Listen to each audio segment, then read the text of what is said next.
În acest videoclip vă propunem un traseu turistic pe ruta Horezu, Târgu Jiu, Tismana, Băile Herculane, Cascada Bigăr, Orșova, Drobeta, Turnul Severin, unde vom descoperi împreună 25 de obiective turistice de neratat.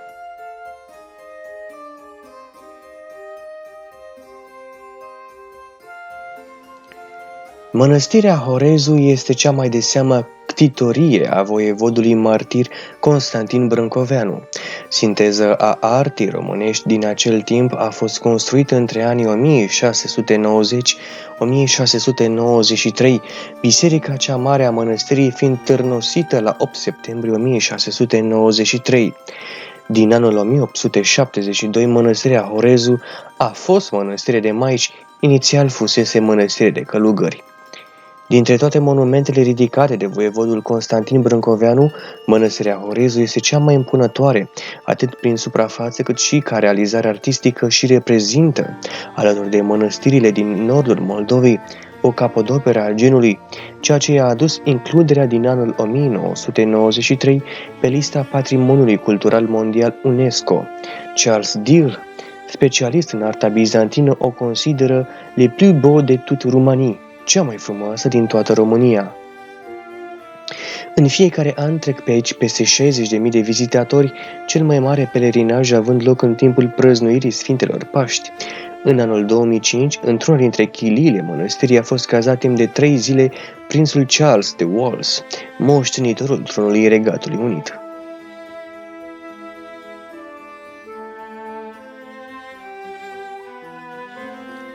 Este o sculptură a artistului român Constantin Brâncuș, inaugurată la 27 octombrie 1938. Coloana are o înălțime de 29,35 de metri și este compus din 16 module octaedrice suprapuse, respectiv având la extremitățile inferioară și superioară câte o jumătate de modul. Sculptura este o stilizare a coloanelor funerare specifice sudului României. Denumirea originală era Coloana Recunoștinței fără sfârșit și a fost dedicată soldaților români din primul război mondial, căzuți în 1916 în luptele de pe malul Jiului. O altă operă a sculptorului român Constantin Brâncuș este Masa Tăcerii. Lucrată în piatră de Ban Potoc, reprezintă masa dinaintea confruntării în bătălia la care urmează să participe combatanții. Timpul este prezent, fiind reprezentat prin dispunerea circulară a celor 12 scaune clepsidre care îl măsoară.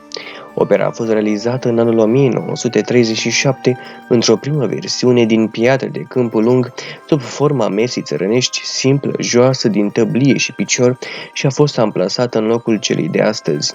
Semnificația creației lui Brâncuș a fost supusă multor interpretări. Una dintre ele este aceea că Masa Tăcerii reprezintă cina cea de taină în care cei 12 apostoli se află în jurul lui Isus. Cele 12 scaune din jurul mesei sunt apostolii, iar masa îl reprezintă pe însuși Isus. Este o sculptură în piatră realizată tot de Constantin Brâncuș. Lucrarea a fost amplasată pe locul ei în luna octombrie 1937 și a fost inaugurată la 27 octombrie 1938. Poarta Sărutului, care se află amplasată pe aleea de la intrarea din parcul orașului Târgu Jiu, este un trilit dăltuit din piatră poroasă, extrasă din carierele aflate în împrejurimi, fiind alcătuită din 2 coloane groase paralepipedice ce sprijină o arhitravă cu dimensiuni mai mari decât ale coloanelor, având lățime de 6,45 de metri, înălțimea de puțin peste 5 metri, grosimea de 1,69 de metri. În continuare vă propunem o plimbare pe malul râului Jiu, unde veți avea parte de un peisaj sublim, chiar în apropiere de operele marelui sculptor Constantin Brâncuș.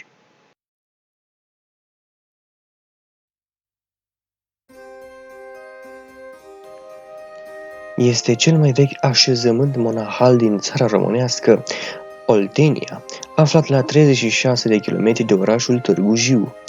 Ctitorul mănăstirii este cuviosul Nicodim cel Sfințit de la Tismana, lui îi aparține alegerea arhitecturii și a decorațiunilor acesteia. Construcția din zid a fost realizată cu sprijinul material al domnitorilor basarabi, Radu I și fia acestuia, Dan I și Mircea cel Bătrân. În anul 1406 a avut loc la mănăstirea Tismana întâlnirea lui Mircea cel Bătrân cu regele austro-ungar Sigismund de Luxemburg, în încercarea unei alianțe împotriva turcilor, prezent fiind și cuvinciosul Nicodim. În 1458, mănăstirea l-a găzduit pe Vlad Țepeș,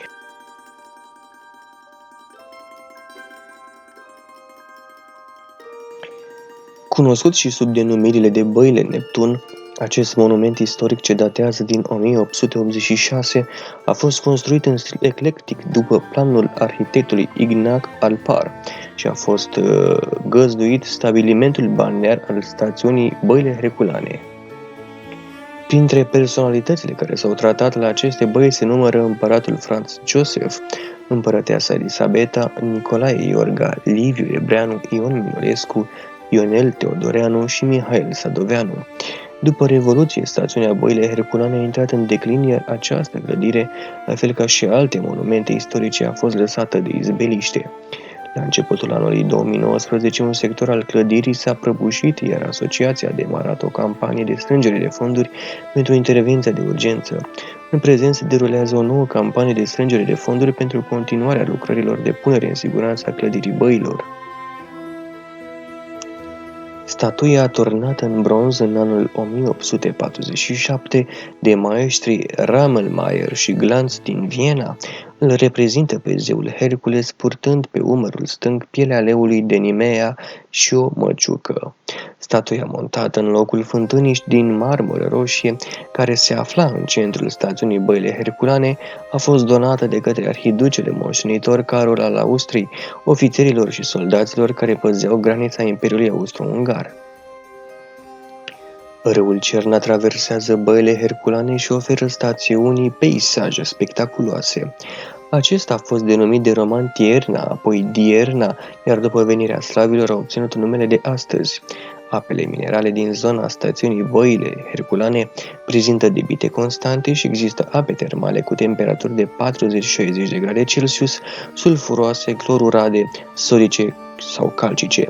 Ele au determinat încă de pe timpul romanilor înființarea stațiunii Băile Herculane. A fost construit în anul 1936 și se află lângă biserica Schimbarea la față. Hotelul are o arhitectură realizată în stil neo-românesc în perioada interbelică. În fotografie puteți vedea că hotelul are 3 ferestre cu semnificația Sfintei Treimi.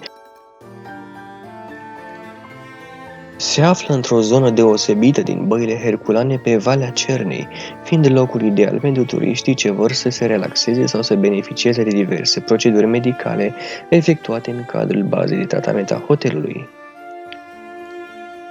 Biserica a fost construită între anii 1836-1838, în timpul împăratului Ferdinand I.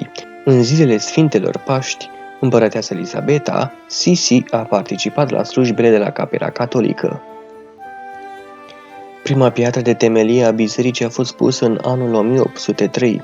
După istoricul afișat la intrare, biserica veche a fost demolată în 1863 ca urmare a intoleranței Habsburgilor, care nu puteau accepta existența unei biserici ortodoxe românești în mijlocul stațiunii.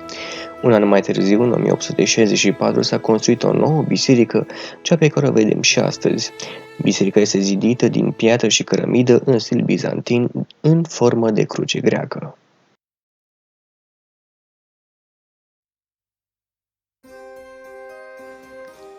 Monument al naturii, Cascada Bigger este una dintre cele mai spectaculoase căderi de apă din lume, ce impresionează prin forma sa. Cascada este formată de un izvor de apă subterană care se scurge pe un perete calcaros de forma unui con înalt de aproximativ 7-8 metri, acoperit integral de mușchi. Despre frumusețea cascadei au scris și jurnaliști de la Huffington Post, declarând că este una dintre cele mai spectaculoase cascade din lume. În iunie 2021, cascada Bigger din Parcul Național Cheile Nerei Beușnița s-a prăbușit din cauze naturale, a anunțat Rom Silva.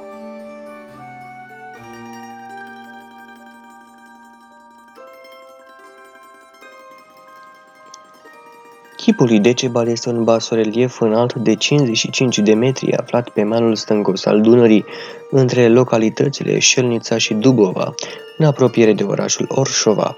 Basorelieful reprezintă pe Decebal, ultimul rege al Daciei, fiind sculptat într-o stâncă de către sculptorul Florin Cotarcea. Sculptorul a lucrat timp de 10 ani, perioada în care a fost ajutat de 11 alpiniști. Este cea mai înaltă sculptură din piatră din Europa și a doua din lume. Tot în această zonă se află și mănăstirea Mraconia, construită în anul 1523. Titlul său a fost Banul Severinului Nicolae Gârlișteanu. Ea a fost ridicată pe locul unui fost punct de observație și dirijare a vaselor de pe Dunăre. A fost distrus în timpul războiului ruso-austro-turc, fiind refăcută și demolată ulterior de regimul comunist în 1967. După 1989, mitropolitul Oltenii a luat inițiativa de a reînființa mănăstirea Mraconia, astfel că în 1993 se pune piatra de temelie a noii biserici. Când nivelul Dunării scade foarte mult, se pot observa ruinele în formă de cruce ale vechiului lăcaș. Este o placă memorială ridicată de împăratul Traian în cinstea victoriei Imperiului Roman asupra regatului Dac în urma celui de-al doilea război daco-roman din 105-106. Textul în limba latină de pe placă a fost tradus și interpretat de Otto Bendor și sună cam așa: Împăratul Cezar, fiul divinului Nerva Traian, Augustus Germanicus, Pontifex Maximus, investit de 4 ori ca tribun, tatăl patriei, consul pentru a 3-a oară, excavând roci din munți și folosind bârne de lemn, a făcut acest pod. Este cea mai mare peșteră din defileul Dunării. Galeriile sale însumează 1660 de metri, străbătând Ciucarul Mare și ieșind în Dunăre. Este accesibilă de uscat sau de pe Dunăre cu barca. La intrarea în peșterea Ponicova, pârâul cu același nume creează niște chei scurte și sălbatice și un pod natural lung de circa 25 de metri și înalt de 6-8 metri.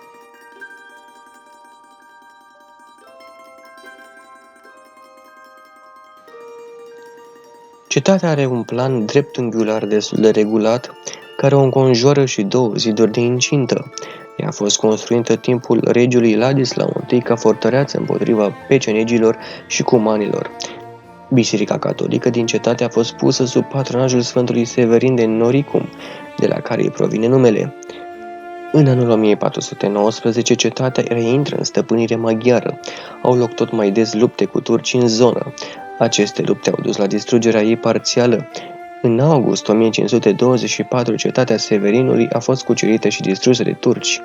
În secolul al XIX-lea, autoritățile române au luat unele măsuri de consolidare și conservare a turnului din nord-est al cetății, înconjurându-l cu un grilaj de fier. Acesta a fost finalizat în 1924, la 12 ani de la începutul construcției, în 1912. Construcția s-a realizat din inițiativa lui Teodor Costescu, directorul de atunci al Liceului Traian, renovată incomplet în 2010. Clădirea proiectată de arhitectul Grigore Cerchez găzduiește astăzi diverse evenimente culturale, însă la inaugurare era cu adevărat impresionantă.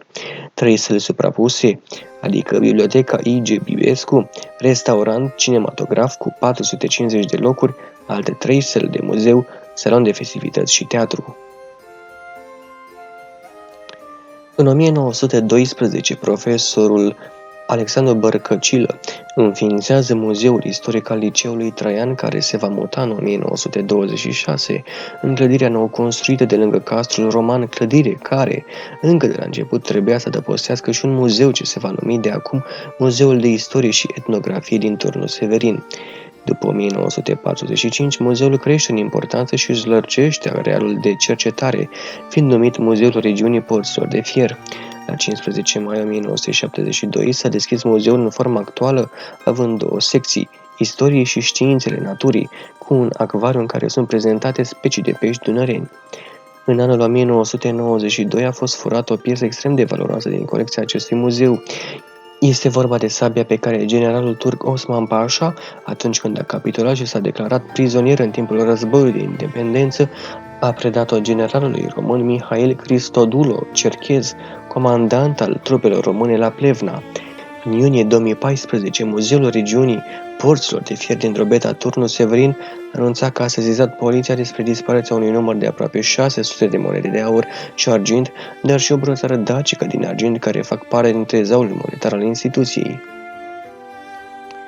Drobeta a fost prima cetate din piatră ridicată în Dacia în 103-105 de împăratul Traian, un castru roman de apărare și un important centru militar și politic, inițial fiind construit pentru a adăposti 500 de soldați care asigurau paza podului. Se văd și azi fundațiile refăcute de Constantin cel Mare pe o suprafață de 2 hectare cu cele 4 porți laterale, cu locuințe, cazărmi, depozite de arme, străzi și în centrul castelului clădirea pretorului, a comandantului, unde a poposit însuși împăratul Traian în iarna anului 105. La vest de Castru, pe malul Dunării, se văd ruinele termelor, a băilor romane. S-au găsit în ziduri cărămizi cu ștampila legiunii a 5-a macedonică, semn al datării construcției băilor, în același timp cu construcția castrului și a podului.